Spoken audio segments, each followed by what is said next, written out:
काफी पेशेंट्स एक ही सवाल पूछते हैं, सर सब कुछ एक ही सर्जरी में क्यों नहीं कर देते हैं, 2 ऑपरेशन क्यों?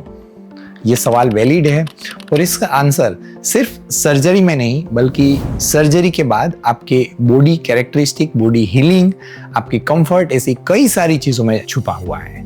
कैसे, आइए जानते हैं।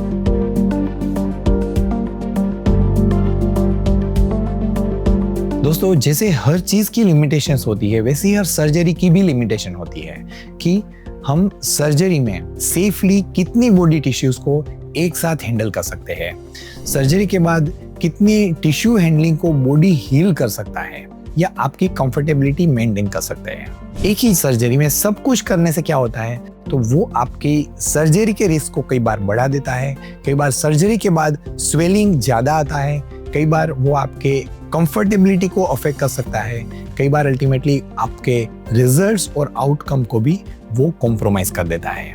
मल्टी स्टेज प्रोसीजर या मल्टीपल सिटिंग्स में सर्जरी करने का पर्पस होता है आपके बॉडी को टाइम देना, हीलिंग के लिए, आपकी कंफर्टेबिलिटी के लिए। जो पहले की सर्जरी में जो हमने चेंजेस किए हैं उस चेंजेस के साथ बॉडी को एडॉप्ट करने के लिए, उसे एक्सेप्ट करने के लिए जो बॉडी को टाइम चाहिए वो हमें मिलता है। पेशेंट्स कभी कभी ये सोचते हैं कि सर्जन मल्टी स्टेज प्रोसीजर इसलिए करते हैं क्योंकि वे अपनी सर्जरी के लिए कॉन्फिडेंट नहीं है या उनको सर्जरी के रिजल्ट्स के बारे में क्लैरिटी नहीं है।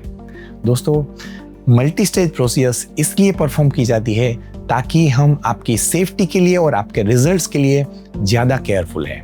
और इसे कॉस्मेटिक प्लास्टिक सर्जरी में कैसे अप्लाई किया जाता है और अलग अलग जगह पे हम कैसे मल्टी स्टेज प्रोसीजर करके अच्छे रिजल्ट्स प्रोड्यूस करते हैं, उसके कुछ एग्जांपल्स मैं आपको बताना चाहता हूँ। एक बहुत अच्छा एग्जांपल है वो है बॉडी शेपिंग प्रोसीजर्स का।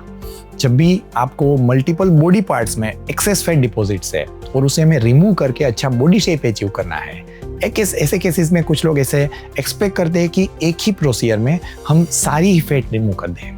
लेकिन दोस्तों, ये आपकी बॉडी की सेफ्टी के लिए अच्छा नहीं है, उसमें आपके बॉडी को रिस्क हो सकता है। इसलिए डेफिनेटली ऐसे केसेस में बेटर है कि हम उसे मल्टीपल स्टेज में परफॉर्म करें। दूसरा एक एग्जांपल मैं आपको बताऊं कि जब भी कोई ऐसा बड़ा स्कार है और उसे हमें रिमूव करना है तो उसे कई बार हम मल्टीपल स्टेजेस में करते हैं, जिसे सीरियल एक्सिजन कहा जाता है।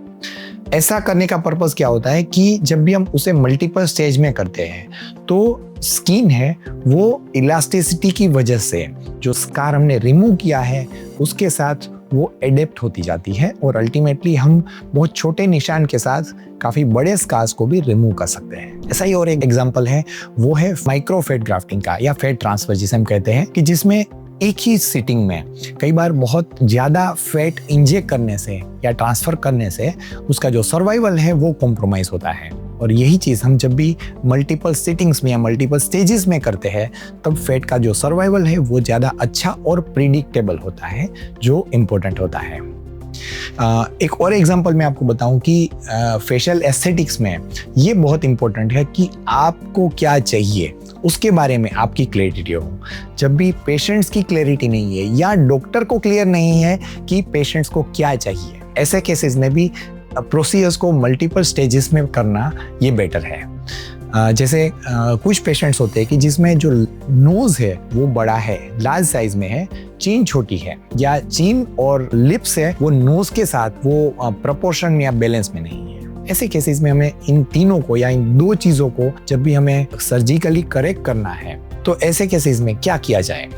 नोज को छोटा करना चाहिए, चीन को बढ़ाना चाहिए, या दोनों को एक साथ करना चाहिए? क्या किया जाए?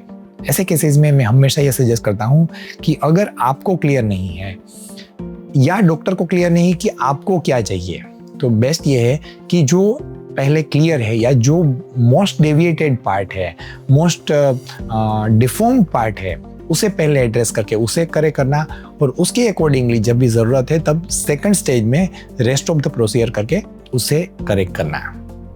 तो दोस्तों, स्टेज सर्जरी का मतलब डिले नहीं होता है बल्कि चीज़ों को बेस्ट रिजल्ट के लिए और प्रिडिक्टेबल आउटकम के लिए स्टेप बाय स्टेप फॉलो करना ये होता है। कॉस्मेटिक सर्जरी में चीज़ों को फास्ट करना इंपॉर्टेंट नहीं है बल्कि चीज़ों को सही तरीके से करना सबसे इंपॉर्टेंट है। और सेलिब्री एस्थेटिक्स में भी जब भी आप मल्टीपल कंसर्न्स के साथ आते हैं तो अच्छे और बेस्ट रिजल्ट के लिए हम ऐसा ही step by step approach follow करते हैं। Thank you so much for watching this video. अगर आपको वीडियो अच्छा लगा है तो इसे लाइक कीजिए, शेयर कीजिए और हमारे चैनल को सब्सक्राइब कीजिए। और ऐसे ही इंटरेस्टिंग वीडियो के साथ हम अगले हफ्ते में वापस मिलते हैं। Till then take care, bye bye, जय हिंद।